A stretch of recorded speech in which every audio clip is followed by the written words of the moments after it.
Coming up on today's Real Talk Rentals, we're going to tell you some great stories of behind the scenes property management and what goes into really managing a property. Welcome to Real Talk Rentals, brought to you by OnQ Property Management, where we're going to talk about everything related to owning a rental property, whether it's the tips, the tricks, the secrets, all the ins and outs. My name is Ben. I'm going to be your host. And with me, as always, is my co-host, Eric Dixon. How's it going? Good. How are you? Doing good, man. Doing good. Ready to talk about property management, which some people, I think, will be a little surprised about how much goes on behind the scenes. I know I was when I started here. Yeah, me too. All right, so let's kick it off then and go right into it here. And Eric, you're the expert. Give us like a high level, what is property management? Yeah, so kind of in preparation for this, I was laughing because, and I'll be interested to see what Ben has to say as well, but being in the real estate industry, I was a real estate agent from 2008 to 2011-ish before I came over to OnQ. And I thought property management was just, collect the rent, fix some maintenance, and that's it. I distinctly remember I would sell to investors all day long. Houses back then were $50,000, $100,000. Fourplex was $150,000. And as soon as we would close, I'd get the keys on a key ring with like 10 keys on it. And I remember I would drop it off at this property manager's house. He was kind of the recommended property manager for where I lived. And I remember distinctly I would text him and he'd say, "Hey, leave the keys under the doorstep," or, "Hey, leave the keys, with my wife," or whatever. And one time I'd go over there almost every time, and there'd be a trailer with a washer, a dryer, a fridge, toolboxes. And I'm just like, dude, property management looks horrible. It's hot. You're moving these appliances, like, hey, take these keys. I'm going to go sell houses, man. And so I just thought property management was that, just maintenance and just hard, sweaty and difficult. So I did that for 3 or 4 years. I'm selling real estate and just referring to this individual, and he took care of my clients. And I just thought, that's it. And then jump into 2010 and 11 when, my now business partner, Taylor, he recruited me over, and this whole new world was opened up, that property management is not just collect the rent and do the maintenance and so forth, but there's all these other, facets of the business. From your perspective, was that kind of the same thing? Oh yeah. Even less than that. I think before I started with OnQ, I was just a renter at a property, and we had a property management company, and I thought they collected rent. That was it. Like, I didn't know that anything else went into it. Obviously, we applied through them and stuff, but I had no idea what was going on behind the doors for me, it was just like I filled something out online. My credit score was good enough to get in there, I guess. And that was it. Like, I paid rent on time every month, and I never talked to anybody. I had no idea how much was happening behind the doors, basically. It's probably because you were a great tenant. Obviously. You didn't cause any issues. And then what I was going to say is it kind of transitioned and my mind switched when I came over to OnQ and I'm signing up owners, and I'm realizing, like, hey, now that I signed them up for our service, I have to drop the keys off to our team. And I'm like, man, there's way more to property management, than I thought. And before I came over, I remember now talking about it out loud right now. My old broker, when I went to go quit, I'm like, hey man, I'm going to leave this real estate brokerage where I felt like I was pretty successful, awesome mentor, awesome broker. And he said, dude, you're crazy. Why would you leave sales, and leave to go to property management? He's like, it's the redheaded stepchild of real estate, man. You'll be back. There's no way you can survive, just trying to tell me that I'm crazy. And I kind of was like, no, man, I'm committed. But I was driving home. I'm like, I either made the best decision of my life or the biggest mistake, Yeah. And I distinctly remember that. And I'm friends with them now. And I think we've seen each other both be successful within the industry in different ways, But I'm trying to think if you asked me now that we've been at OnQ for 12 years, what is property management? And a lot of people, maybe you're self-managing, maybe you have a current property manager, maybe you're just thinking about investing, in rentals. Property management is a whole lot of things. And I took a few notes because I didn't want to miss anything. But to me now, property management is, it's the marketing, it's leasing, it's inspections, it's maintenance, it's having property managers and people on call 24/7. It's utilizing technology to be efficient. It's all of these things plus more. And that's just the basics. I mean, that doesn't even include the cool bells and whistles that we feel like we have. So it's different too, because when you talk about the guy you used to go see who had all that stuff, in his driveway, he was the one doing that stuff. It's like now, most property management companies, you sign with them, you're getting a team. It's the guy who's signing you up isn't going to go fix the stove at your house. If there's an issue, like they have professionals to do that. No, dude, it ever evolves. I remember the first 100 people we'd sign up, the owner's like, hey, do you know somebody who can fix this? And I would be like, oh yeah, do you know what? If you have the caulking right there, I'll just do it for you tonight. When I come back and I put the lockbox on, I'll go ahead and caulk that crack for you, and, just little stuff. And, there's still stuff today that my wife will tell me. She's like, dude, you do not need to do that. And I'm like, no, some things you just do, to get the deal done, to get the trust, to get the, the business. Yeah. But back then it was the jack of all trades. We had a team of 2 or 3 or 4, and it's grown to a team of 50 plus, 70 plus, now we can provide all the services at a high level. Whereas before, Taylor and I were just doing everything. I'd have my camera in my right pocket. I'd have I'd have a voided check from the owner for direct deposit in my other pocket. And I'd be driving my car wild around the valley, showing rentals and doing applications while we're driving. And dude, it was crazy. Did you feel like you maybe made the worst decision of your life? Yeah.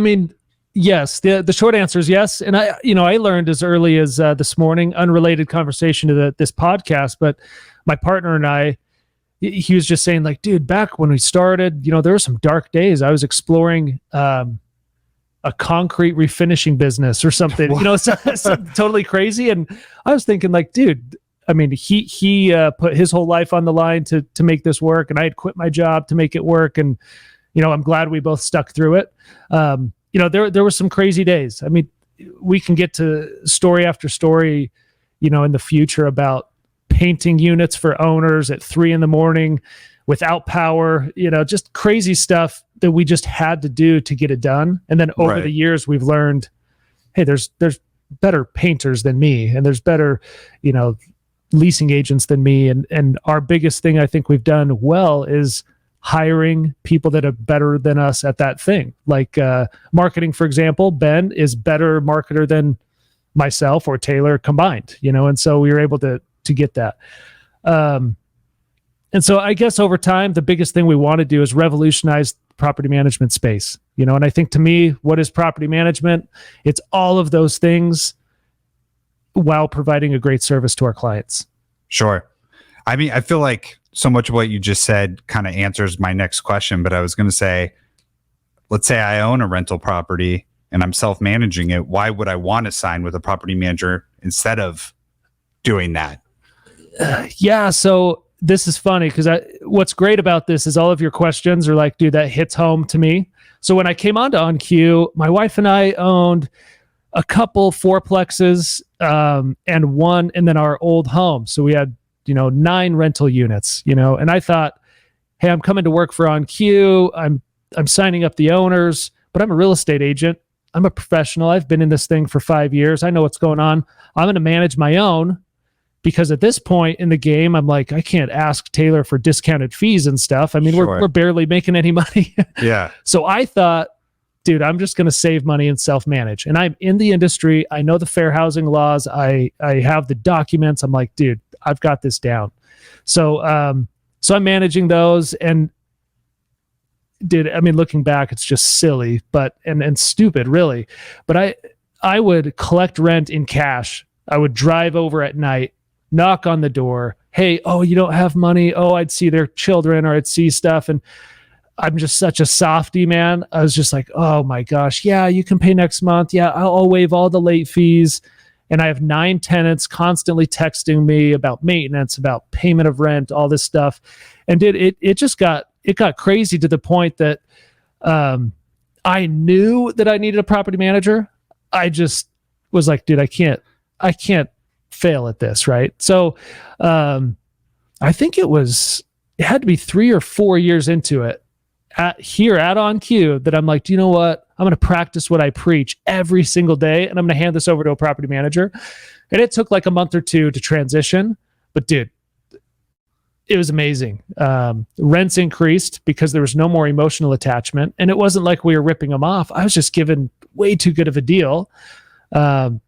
Maintenance did cost the same. I still had to get maintenance done, but I didn't get the phone calls over the weekend, nights, right, weekends, holidays. I didn't get the sob stories because they realized, he turned it over to a manager. They're not going to take my sob stories.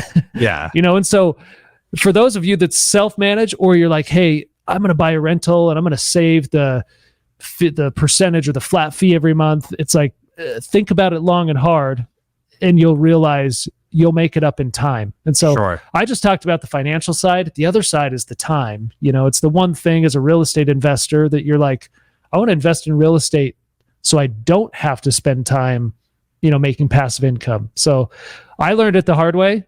My story is actually hilarious because I did it.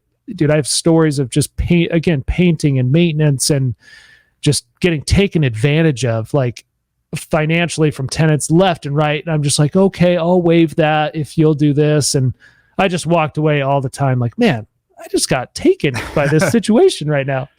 I was going to say too, not long after I started was when COVID hit. And I remember we had so many people coming to us to sign up the rental units that were self-managing because they were like, I don't know what to do. I don't know what my liability is. I don't know, like if am I allowed to evict somebody or what that, they wanted to hand it over to a professional. And was like, thinking from the outside, I'm like, yeah, why would you want that liability? Not just with COVID, but with everything that comes along with owning a rental. Like, pass that on to somebody else for that peace of mind. No, and when you say COVID was a big one, right? Like, legislation's changing every other day.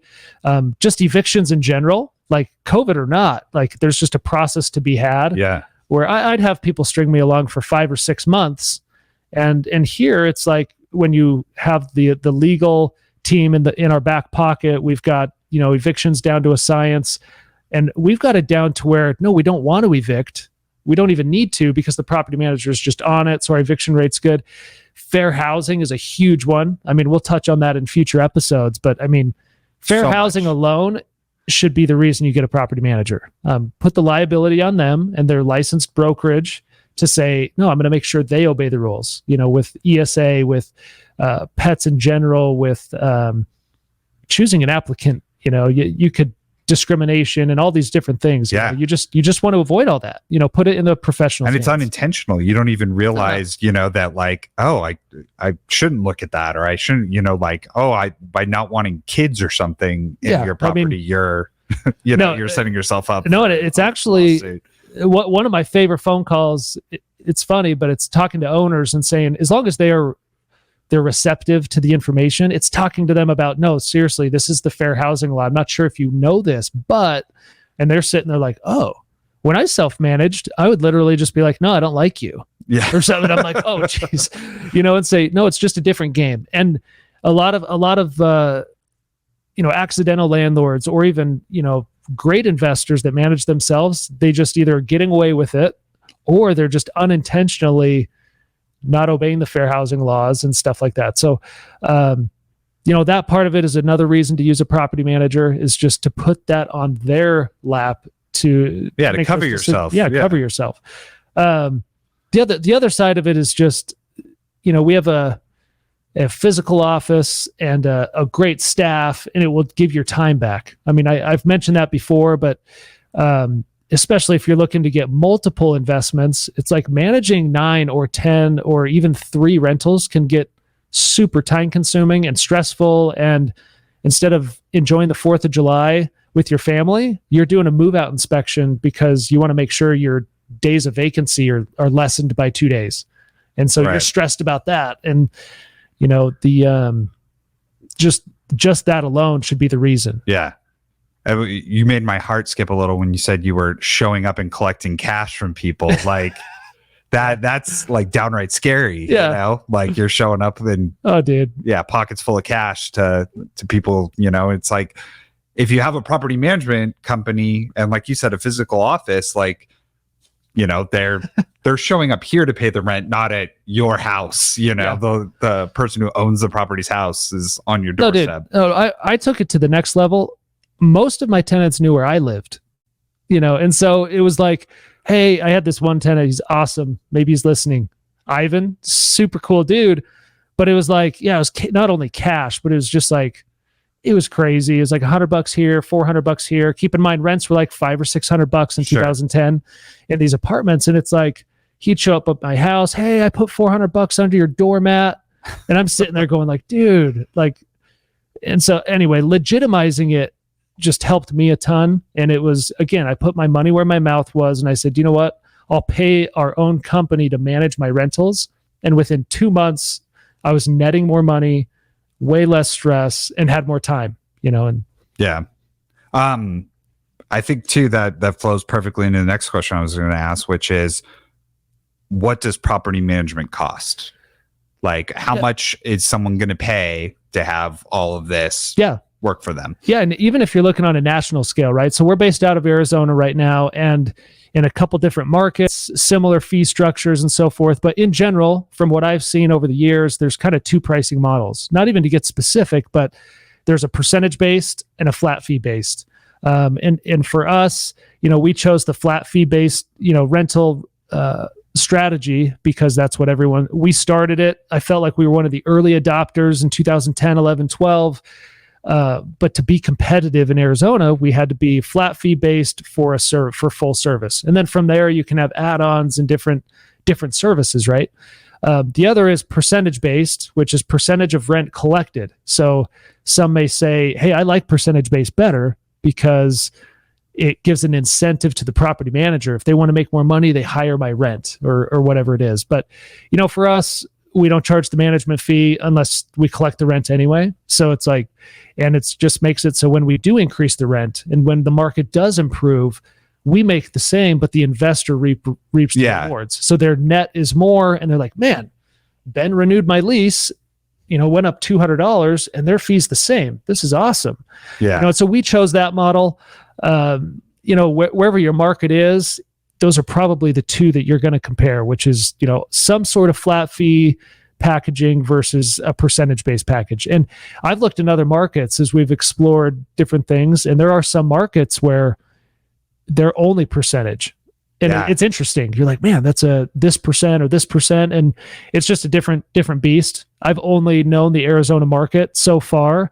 And, for us, the flat fee model worked. Yeah. I think percentage is so common that like we still see people today that when we're discussing, signing up with us, they're like, well, how much are you going to take, kind of thing. Because anytime you talk in percentages, people feel like you're trying to, like skirt around a number or something. Well, it's just hard to do. They're like, wait, what's 7% of 1,800 or whatever it is. And for us, it's like, no, it's just a flat fee every month. Yeah. I will say, if you've owned a rental for 10 or 20 years and you've had a professional manager, you've probably seen this shift, at least in Arizona, where I would talk to owners for years and years. I was the face, right? The first person they talked to, and they would say, what's your percentage? They wouldn't even say, what's your fee? They're like, what's your percentage? And in different sub-markets, even like multifamily stayed percentage for longer than single family and stuff like that. But for the most part, wherever you're at, you can shop it and kind of see. What I would say too is whether it's us or somebody else you're with, is shop the what is included in the service. Our full service is included in our fee structure, whereas some they have a very competitive percentage or flat fee, and they say, oh, it doesn't include the yearly accounting, or it doesn't include being on call, or it doesn't include maintenance, or whatever it is. And so when you ask how much it costs, I don't want to get specific on, what our exact fees are, but the the whole premise is we're super competitive with flat fees. And if all you want is a full service, then it's just boom, this flat fee. Yeah. If you want all the bells and whistles, you can add different things on to supplement that service. But we've just decided flat fees, and we're going to leverage technology as much as we can to benefit our clients, both the residents and the owners, and our employees. It makes their job so much easier as well. Sure. Yeah. I see a lot of the tiered structure now when we're looking at other property managements, like you were saying, where it'll seem like, oh, they're only going to take 5%. That's great. But you don't have an inspection, you don't have move out reports or whatever. You have to like up that a little. So definitely knowing what you're paying for is a huge part of it, I think. Yeah. No, for sure. And you see a lot of that, whether it's, cable or satellite or whatever it is. They'll have gold, silver, bronze, platinum packages, whatever they are. And that's very common, even in this industry, is like different packages and stuff. And I think in general, the fees are all about the same. I mean, give or take a little bit. It's like, you're going to get what you pay for, Yeah, and so sure. Where I feel like we do well, and there's amazing competitors out there and so forth. It's what do you get service wise and what do you get technology wise? Because those are the two intangibles that it doesn't matter what you pay. If you don't get good service and you don't have the tech to be able to navigate your properties, it doesn't matter if it's free or whether you're paying top pricing. Yeah, for sure. One final question for you. You've got all this history in the industry, things you've done. What is an example, personal example, or a client example of something that you think typifies why you need a property manager? Like what's a crazy or otherwise story that you can think of? No, when you were talking about self-managing versus professional managing, right? Because I've experienced both, like we kind of talked about. So that fourplex I was talking about, my mom is maybe she'll listen to this, but she'll remember this like it's yesterday. But so I had this fourplex. It's not in the greatest area. It's a Class C property. And, again, I'm trying to self-manage this thinking I'm this real estate guru, dude. I've been doing this forever and thinking all is well. And I'm like, a tenant got evicted, I think. And then I think we had to get it rent ready. So anyway, somehow, I don't even know how it happened. I just blink and my mom and I are in the unit. It's like 7:00 at night. It's dark, not in the greatest part of town. And we're painting and touch-up painting. I'm doing baseboards. My mom's helping on the walls. We're hanging blinds, just kind of getting it ready, right? Just kind of jack of all trades, handyman is what I was trying to do. And literally we're painting, and like you paint over these spots on the wall and it just bleeds right through the paint. And I'm like, what the heck? And I'm like, oh my gosh, that's blood splatter. Like it's just like this line of like blood. And I'm sitting there going like, man, I dragged my mom out here in the middle of the night. I cut her, myself or her, I can't remember. One of us cut ourselves and we had to go like to the store and get Band-Aids and super glue. And there's blood on the walls. I'm having to kills it and cover it. And I seriously was just like, dude, we're like in danger. Like I definitely wouldn't let my mom walk around at night in that neighborhood. Yeah. I shouldn't be walking around at that night in that neighborhood. But the tenants were cool and blah, blah, blah. So yeah, that is just like classic. It's ingrained in my head of why you hire a property manager to get a licensed contractor in there and just do the work. Yes, it would have cost me 20% more, but I would have had my time back. It would have been safer. Your mom would be putting your mother in danger. Yeah, it wouldn't be putting my mom in danger. No, and I just remember there's something weird with like we were sitting on the like curb or something, and like I'm bleeding and there's blood on the wall from the tenant, not from me. And I'm just like, dude, this is stupid. Yeah. Like, this is crazy. And then fast forward to last year. So, OnQ's been managing my own rentals for almost 10 years now. And so fast forward to last year, I had an insurance claim. The tenant called the property manager and said, hey, I woke up this morning and there's water everywhere. And I didn't get that call, number one. The property manager got the call. The tenant didn't even know how to get a hold of me because I had a professional manager. I get a call from the manager. Hey, just so you know, there's a flood in this house. It's in Chandler. And it looks like it's probably like an insurance deal. Like it's not just a quick little fix. And I'm like, geez. And I remember I'm driving and I'm like, hey, I'll call my insurance agent if you could get somebody out there just to go take a look. And by the time they get there, I'll call my insurance agent. We'll just figure it out, right? So I remember I'm driving. I make a quick call to my agent. I say, hey, here's my property manager. Can you help them or deal with it? And then boom, boom, boom. I show up later in the office and the property manager is like, oh, just so you know, we opened the claim. It's getting dried out right now. We'll get you a rebuild estimate in a couple days. And I was just like, sweet. That's great. What about the tenant? Oh, they're up in a hotel for 3 nights. You know, they have a part of our benefits for the tenant was they got put up in a hotel for a couple days. And I'm just like, I didn't have to call the hotel. I didn't have to call the tenant. I'm not getting texts about all this stuff. The manager's like, dude, it's handled. And I made one phone call to my insurance agent. So it's like when I thought about telling that story with my mom and we're just like, you know, squeezing to save pennies, maybe $200 or $300 versus now I have a professional manager, handled an insurance claim with my insurance agent, a general contractor that was licensed, bonded, insured, dried it out, rebuilt it. My tenant's happy. And then I even, and I didn't even need to do this, but when it was done, my insurance agent was like, hey, I just want to make sure the house was done. And I went to the house because we were redoing the backyard, completely separate thing. And I'm like, dude, this work was awesome. The master bathroom got completely gutted and remodeled. And I didn't have to do anything. I paid a deductible and boom, it's done. Yeah. And it just would have been a nightmare if it was me. I'd have to drop. Years ago, you'd be out there bailing. Oh yeah. And I'd have to take time off work to go over there. I'd have to meet the tenant. The tenant would be, hey, what am I doing tonight? I can't sleep here. And I'd be calling hotels. I'd be reimbursing this, that, the other. And it's like, no, my property manager not only did it, but she does it in her sleep. She's just like, oh yeah, this is what I do all day. I'm very efficient at it. I have all the hotels lined up. I have all the verbiage and all this stuff, you know, just ready. So dude, I mean, that's just the contrast of 7 years ago. How did I manage a property? And 7 years later, how does a professional management company manage a property? All right, man. That's awesome. Well, you convinced me. The blood with your mom would have convinced me right away for sure. But so yeah, that's all we've got for this episode. We barely scratched the surface though. We've got so much coming up. So we want you guys to make sure that you subscribe to the podcast and we will be back in your ears very, very soon. Cool. No, thank you, Ben. Appreciate it.